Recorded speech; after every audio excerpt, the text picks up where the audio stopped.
सदाशिवसमारम्भां शङ्कराचार्यमध्यमाम् अस्मदाचार्यपर्यन्तां वन्दे गुरुपरम्परां।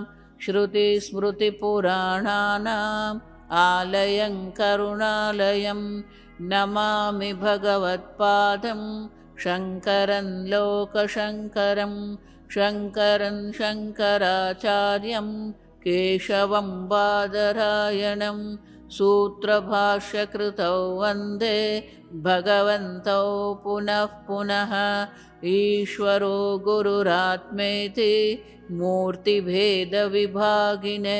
व्योमवद्व्याप्तदेहाय दक्षिणामूर्तये नमः।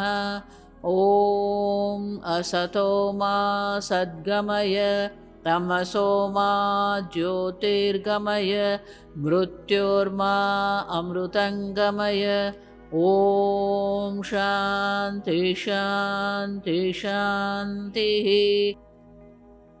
ॐ सहनाववतु सहनौ भुनक्तु सह वीर्यं करवावहै तेजस्विनावधीतमस्तु मा विद्विषावहै। ॐ शान्ति शान्ति शान्तिः। ॐ नमो भगवते वैवस्वताय मृत्यवे ब्रह्मविद्याचार्याय नचिकेतसे च। नमो भगवते वैवस्वताय मृत्यवे ब्रह्मविद्याचार्याय नचिकेतसे च। ॐ नमो भगवते वैवस्वताय मृत्यवे ब्रह्मविद्याचार्याय नचिकेतसे च। लोकादिः ब्रह्मजज्ञः यः अग्निः तद्विषयायाः विद्यायाः द्वितीयेन वरेण प्रार्थ्यमानायाः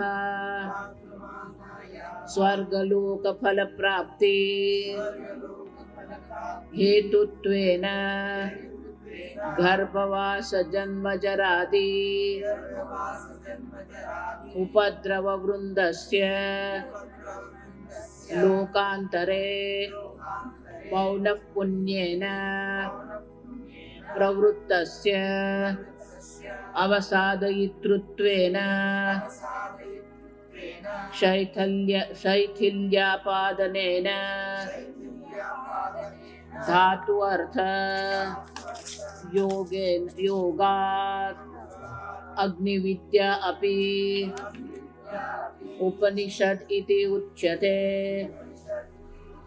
तथा च वक्ष्यति स्वर्गलोकाः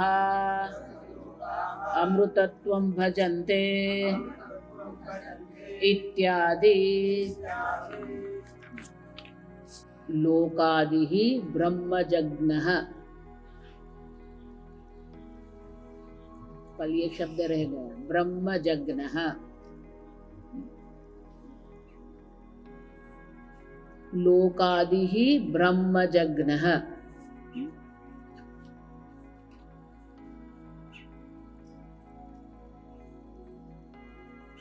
लोकस्य आदिः लोकादि। आदि माने पहले, प्रथम। जैसे आदि शंकराचार्य जी कहते हैं, आदि माने प्रथम। तो ये जो लोक है, जो लोक से भी प्रथम, लोक के आदि। कौन है वो? ब्रह्मजज्ञः। जो ब्रह्मज, ब्रह्मणः जातः ब्रह्मज, जो जिसका ब्रह्म से उत्पन्न हुआ, उत्पत्ति जिसकी ब्रह्म से, ब्रह्मजः। ब्रह्मजज्ञः। ब्रह्मजः जानाति इति ब्रह्मजज्ञः। सर्वज्ञः, सर्वं जानाति इति सर्वज्ञः। जो ब्रह्म से उत्पन्न हुआ, जो लोक के आदि है, प्रथम।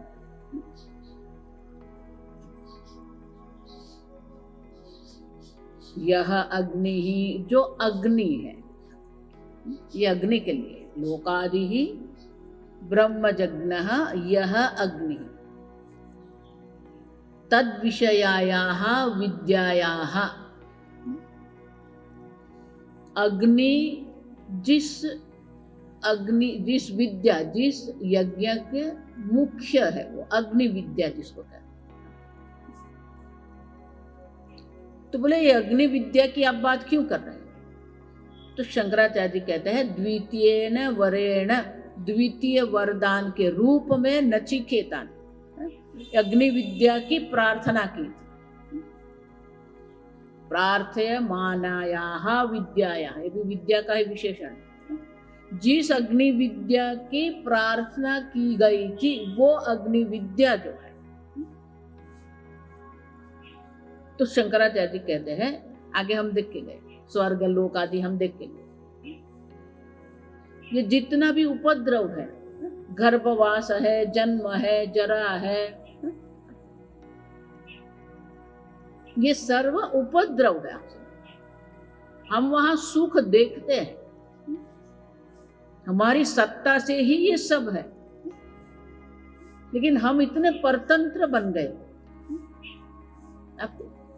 एक विशेष देश को हम आनंद मानते हैं, एक विशेष विषय को हम आनंद मानते हैं। गीता में भी भगवान कहते हैं 13वें अध्याय में, जन्म मृत्यु जरा व्याधि दुख दोष अनुदर्शन। मात्र देखना नहीं, अनुदर्शन, अनुमानी बार बार, पुनः पुनः। जहां सुख नहीं है वहां हम सुख देख रहे, और इसीलिए शंकराचार्य जी कहते हैं कि ये जो अग्नि विद्या जो है, ये अग्नि विद्या क्या करती है? शैथल्यादि आपादनेन। क्यों? जब स्वर्ग का सुख हमें दिखता है तो ये जो लौकिक सुख है उनके प्रति हमारे मन में आसक्ति छूटती है। आप समझ जाए, शैथिल्य, ये लोक में जो हम सुख बुद्धि करके बैठे हैं उसमें शिथिलता आएगी।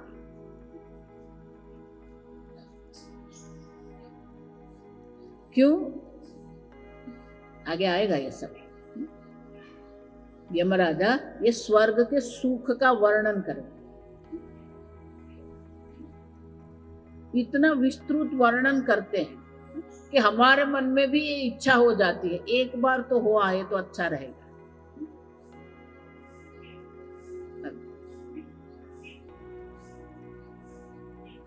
तो ये स्वर्ग सुख दिखेगा तो यहाँ का सुख क्या हो जाएगा? शिथिल हो जाएगा।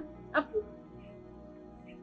तो शंकराचार्य जी कहते हैं कि जो हमने अर्थ किया था सद्धातु का, अवसादयितृत्वेन शैथल्यादि आपादनेन धातु अर्थ योगात्, तो ये अग्नि विद्या जो हमें स्वर्ग की प्राप्ति कराने वाली अग्नि विद्या जो वो भी शिथिलता कर रही है। किसके लिए? ये जगत में जो हम सुख देख रहे हैं, ये जगत में जो हमें शांति दिखती है। देखो, इसीलिए तत्वबोध में भी वैराग्य की व्याख्या शंकराचार्य जी क्या करते हैं? यह अमूत्र फलभोग विराग। इस लोक में परलोक में जो भी कोई भोग सुख है, सर्व से हमारा मन ऊपर उठ जाना चाहिए। लेकिन यहाँ के सुख को छुड़ाने के लिए ही ये स्वर्ग की सुख की बात करते हैं। और इसलिए शंकराचार्य जी कहते हैं कि ये अग्नि जो है, जो ब्रह्मजज्ञ है, जो ब्रह्म से उत्पन्न हुआ है, वो अग्नि विद्या जो है, वो अग्नि विद्या को भी उपनिषद कहते हैं। इसीलिए चौथे पृष्ठ पर हम देखेंगे अग्नि विद्या भी उपनिषद इति उच्यते, और इसलिए ये अग्नि विद्या को भी उपनिषद कहते हैं। अब तो शंकराचार्य जी को प्रश्न कोई पूछ सकता है, आप क्यों कहते हो कि अग्नि विद्या उपनिषद है? तो शंकराचार्य जी कहते हैं तथा च वक्ष्यति, आपको कहा जाएगा स्वर्गलोकाः अमृतत्वं भजन्ते। स्वर्गलोकाः,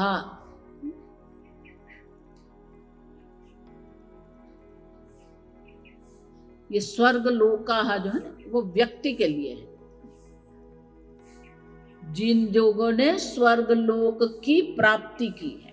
अब देखिए स्वर्गलोक, स्वर्ग प्राप्ति लोका, जिन लोगों ने स्वर्ग की प्राप्ति की है। मध्यम पद लोक समास है, स्वर्ग प्राप्ति लोका, स्वर्ग लोका। तो वो लोग जो है जिन्होंने स्वर्ग लोक की प्राप्ति की है, तो श्रुति माता कहती है अमृतत्वम भजन्ते, उसे अमृतत्व की प्राप्ति होती है। जो स्वर्गलोक की प्राप्ति करते हैं, देखो इसलिए देवताओं को हम अमर कहते हैं, है ना? देवताओं को अमर कहते हैं। तो क्या इंद्र अमर है? आप समझो,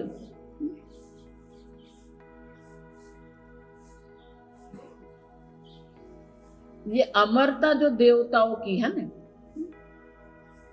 वो सापेक्षिक है हमारी दृष्टि से। क्यों? क्योंकि जिसको ये स्वर्गलोक की प्राप्ति होती है वो संपूर्ण कल्प पर्यंत वो इंद्र देवता, अग्नि देवता रहते हैं। आप देखिए कल्प क्या है वो भी जानना पड़ता है।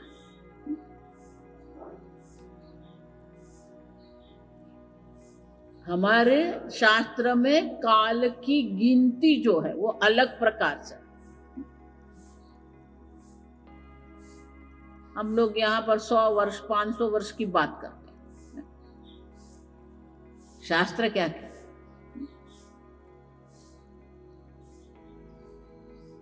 दीर्घतम काल जिसको कहते हैं, दीर्घतम आयु जिसको हम कहते हैं, वो ब्रह्मा जी की है। गीता में भगवान ब्रह्मा जी का आयुष्य दर्शाते,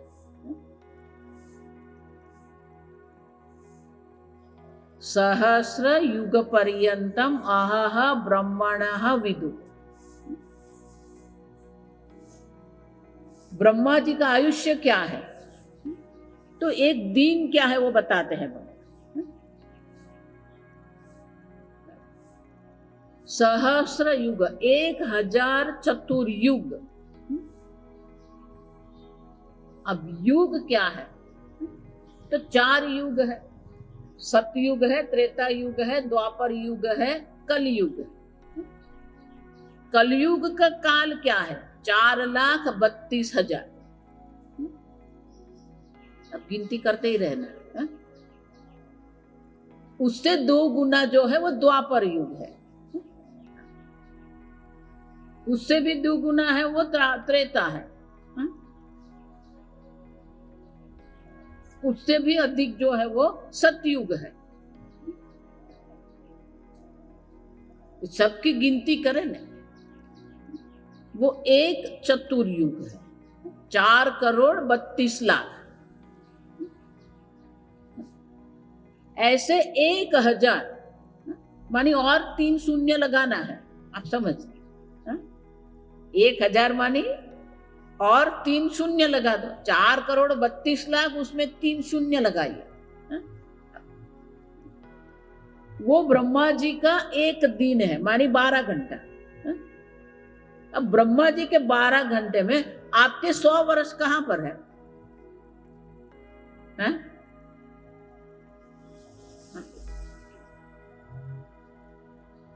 और ऐसे एक दिन जो है रात्र्यागमे और फिर उतने ही एक रात्रि। आप देखिए 4,32,00,000 तो ये चतुर्युग का हुआ आपसे, फिर उसमें 3 शून्य लग गए, अब उतना ही काल रात्रि का। ऐसे 360 दिन, एक वर्ष ऐड करते ही जाना है। और ऐसे 100 वर्ष की आयु ब्रह्मा जी की है। अब देखो, इसलिए मैं हमेशा सबको कहती हूँ, we don't have time, don't waste time. I am telling, यहाँ जाएंगे वहाँ जाएंगे, ये लेंगे वो लेंगे, ये पहनेंगे, ये करेंगे, ये खाएंगे, ये पिएंगे, हमारे पास समय है ही नहीं।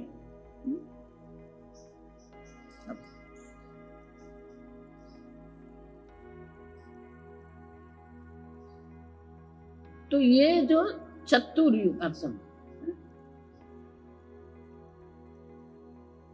उनमें भी मनवंतर आते हैं, 14 मनवंतर। वो मनवंतर में कल्प आता है।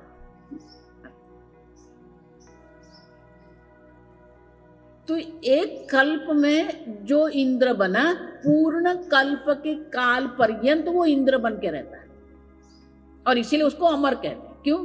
क्योंकि बाकी जो जीव है उसका पुनर्जन्म होता रहता है, लेकिन इंद्र जो बन गया, ये कल्पांत पर्यंत उनका कोई जन्म मृत्यु नहीं है, और इसलिए हमारी दृष्टि से वो कौन है? अमरत्वम भजन्ते। एक अमरत्व समझाने के लिए पूरा करना पड़ता है।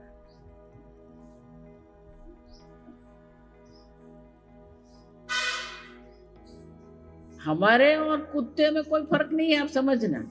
हम मनुष्य है, वो कुत्ता है। जीव की दृष्टि से कोई फर्क नहीं है। वो भी संचित कर्म लेके आया है, हम भी संचित कर्म लेके आए। तो हमारा पुनः पुनः जन्म होता रहता है। और जो देवता जो है उनका पुनर्जन्म नहीं है, और इसीलिए यहाँ शास्त्र कहते हैं अमरत्वम भजन्ते। वो अमरता को प्राप्त करते हैं, क्योंकि कल्प पर्यंत, कल्प के अंत पर्यंत वो क्या हो रहे? देवता बन के ही रहेंगे। लेकिन वो भी क्या परमानेंट है? अब स्वर्ग भी नहीं है। रात्रागमे प्रलीयन्ते, जब ब्रह्मा जी की रात्रि आती है तो सबका प्रलय हो जाता है। फिर पुनः जब दिन आता है तो पुनः सृष्टि होती है। और इसीलिए ये कल्प पर्यंत रहते, इसीलिए शास्त्र उसे अमरत्व कहते हैं। लेकिन ये अमरत्व भी क्या है? कल्प पर्यंत है, आप समझ। और इसलिए यह शंकराचार्य कहते हैं कि ये अग्नि विद्या के द्वारा हमें ये अमरत्व की प्राप्ति होती है, भले वो सापेक्ष है, आप समझ। और इसीलिए उसे उपनिषद हम कहते हैं।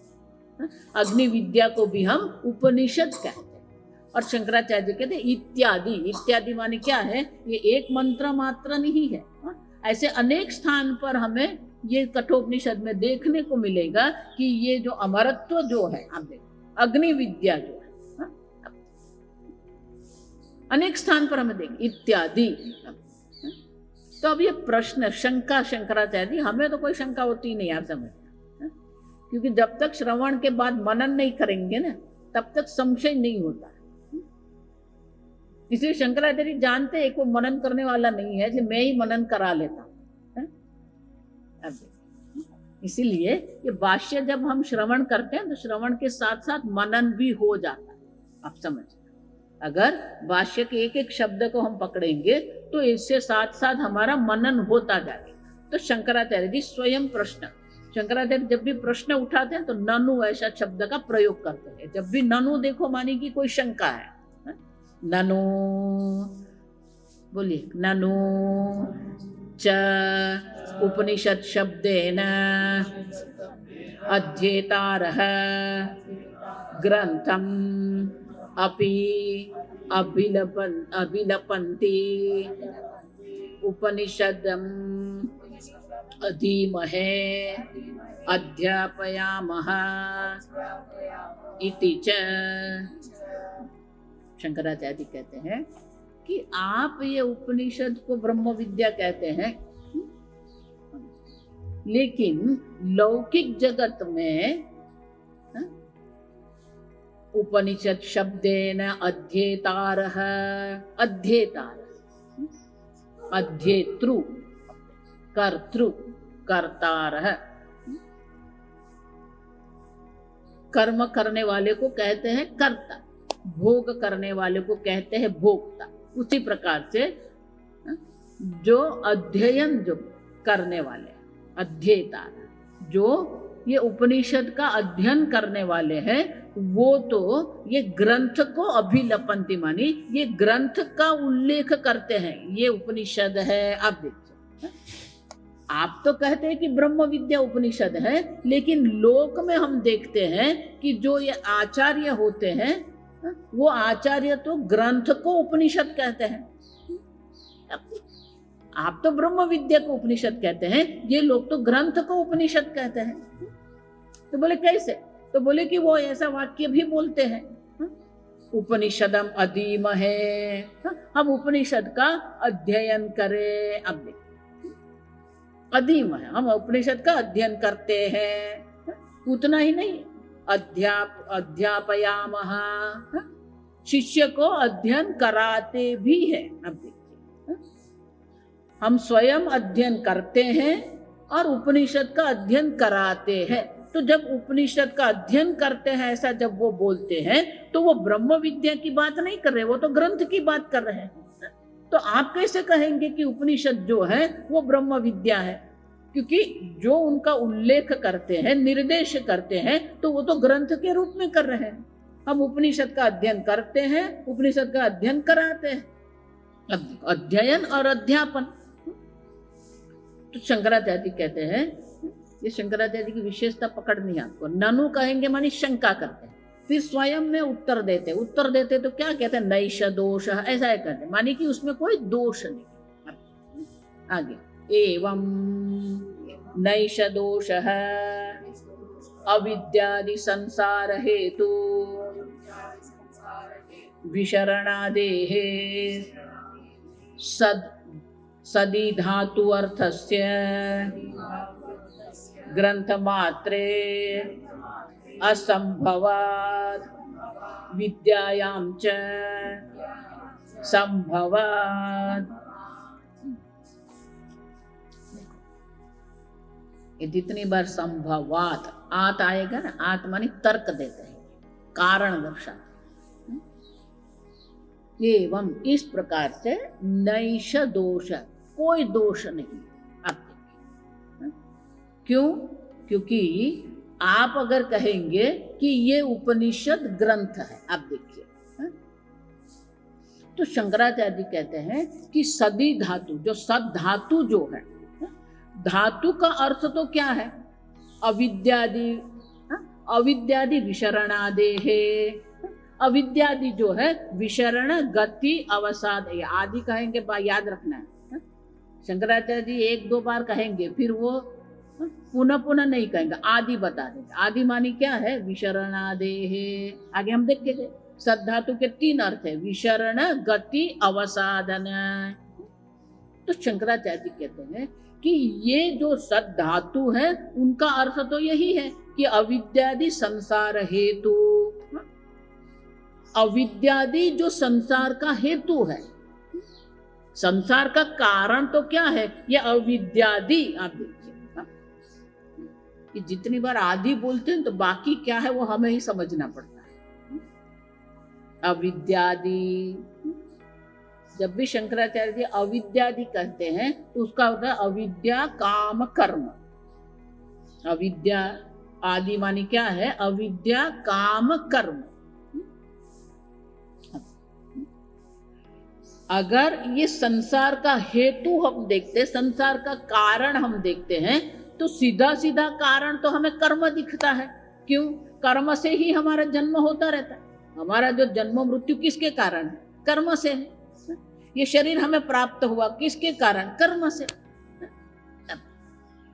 तो संसार का सीधा कारण जो हमें दिख रहा है वो तो कर्म है। लेकिन कर्म क्यों है? आप देखिए, कर्म क्यों करते हैं? काम, जब तक आपके मन में इच्छा नहीं होती है तब तक कोई कर्म होता नहीं, आप समझ। लेकिन इच्छा क्यों होती है?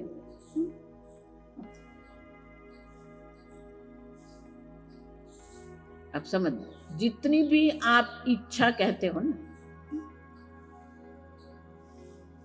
उस सब इच्छा के पीछे एक ही प्रयोजन है, आप समझ।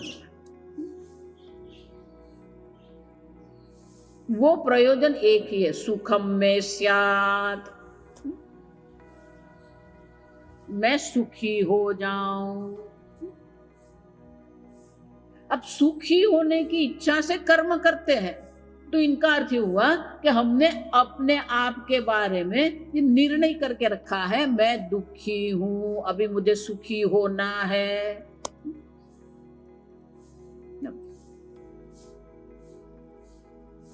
इसका अर्थ क्या हुआ? हमने ही हमारे बारे में ये अभिप्राय बना के रखा है। अभी हम चर्चा करके गए, ये 3 अभिप्राय है हमारे, मैं मर्त्य हूं, मैं अज्ञानी हूं, मैं दुखी। आप समझ, ऐसा मत मानिए कि जगत हमें आकर्षित करता है। जब तक आप जगत में सुख बुद्धि नहीं करेंगे तब तक ये आपको आकर्षित नहीं करेंगे।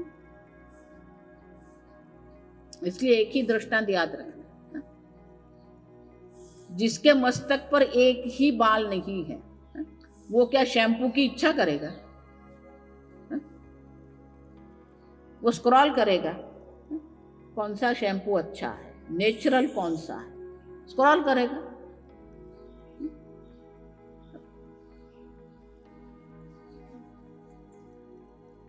आप समझ, हमने ही हमारे बारे में ये अभिप्राय बना के रखा है और हमारे ही अभिप्राय का विरोध हम ही करते हैं।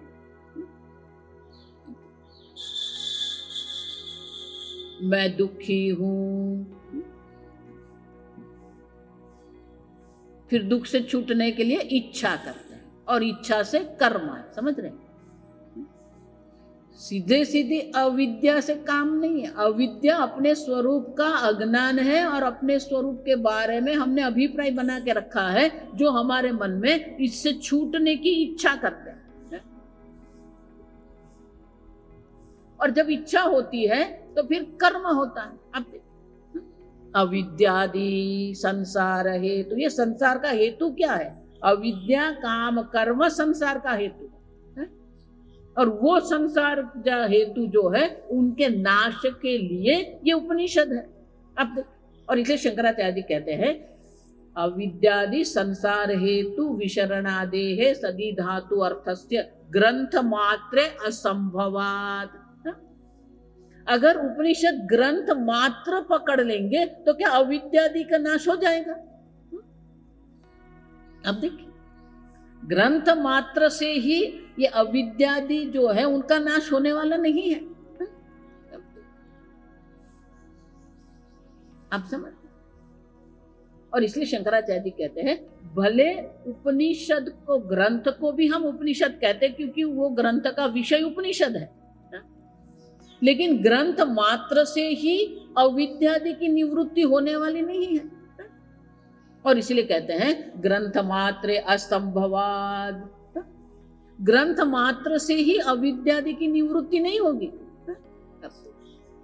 किंतु विद्यायाम च संभवात, ब्रह्म विद्या जो है, विद्यायाम च संभवात, विद्या से ही ये संभव है। अविद्यादि संसार हेतु जो है उनका नाश जो है वो ब्रह्म विद्या से ही संभव है, ग्रंथ मात्र से संभव नहीं है। किंतु ग्रंथ को भी हम उपनिषद कहते हैं क्योंकि वो ग्रंथ का विषय उपनिषद है, ब्रह्म विद्या है।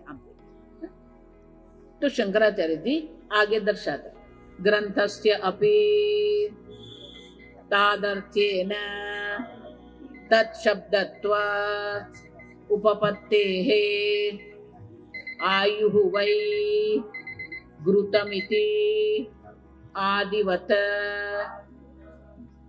तो शंकराचार्य जी जो तर्क देते वो समझाते, ग्रंथस्य अपि तादर्थ्येन तत्शब्द उपपत्तेः, तादर्थ्येन मानी विद्या के अर्थ में। आप समझ, ग्रंथ को भी हम उपनिषद ही कहेंगे। क्यों? क्योंकि उनका विषय तादर्थ्य मानी उनका विषय ही उपनिषद है, ब्रह्म विद्या है। अब तो बोले ऐसा कैसे कहते हैं? उपपत्ति मानी ये तर्क है। आप इस कारण से, उपपत्ति मानी इस कारण से, क्योंकि उपनिषद में ब्रह्म विद्या की चर्चा है और इसीलिए ग्रंथ को भी हम उपनिषद कहते हैं। बोले कैसे? आयुर्वै घृतम इत्यादिवत। जिस प्रकार से आयु वै घृतम, ये घी जो है वो घी ही आयु है। तो बोले क्या घी खाने से आयुष्य बढ़ जाएगा? बोले नहीं। घी को हम आयु क्यों कहते हैं? क्योंकि घी जो है हमें स्वस्थ रखता है, हमारे स्वस्थ शरीर को स्वस्थ रखने के लिए ये घी आवश्यक है। और घी से ही हमारे शरीर में स्वस्थता होती है, जिससे हमारे आयु हमें प्राप्त होती है। तो सीधे सीधे घी नहीं, आप समझ, घी तो हमें स्वस्थता प्रदान करता है, फिर भी घी को हम आयु कहते हैं। उसी प्रकार से जो ग्रंथ उपनिषद ब्रह्म विद्या जिस ग्रंथ में है, उसी ग्रंथ को भी हम उपनिषद कहेंगे। पर ग्रंथ मात्र से अविद्यादि की निवृत्ति होने वाली नहीं है। अब सब, और इसलिए शंकराचार्य कहते हैं, और इसी प्रकार से जिस प्रकार से घी को हम आयु कहते हैं, उसी प्रकार से ये ग्रंथ को भी हम उपनिषद कह सकते हैं। संभवात मानी उपनिषद को भी हम कह सकते हैं, उपपत्ति। इसीलिए ग्रंथ को भी उपनिषद कहते हैं, और ग्रंथ में जो विषय है उसको भी, ब्रह्म विद्या को भी उपनिषद कहते हैं। आगे हम कल देखेंगे। ओम शन्नो मित्र शं वरुणः शन्नो भवत्वर्यमा शन्न इन्द्रो बृहस्पतिः शन्नो विष्णुरुक्रमः नमो ब्रह्मणे नमस्ते वायु त्वमेव प्रत्यक्षं ब्रह्मासि त्वामेव प्रत्यक्षं ब्रह्मवादिशम् ऋतमवादिशं सत्यमवादिशं तन्मामावीत् तद्वक्तारमावीत् आवीन्माम् आवीद्वक्तारम्। ॐ शान्ति शान्ति शान्तिः। ॐ पूर्णमदः पूर्णमिदं पूर्णात् पूर्णमुदच्यते पूर्णस्य पूर्णमादाय पूर्णमेवावशिष्यते। ॐ शान्ति शान्ति शान्तिः। हरिः ॐ श्री गुरुभ्यो नमः। हरिः ॐ।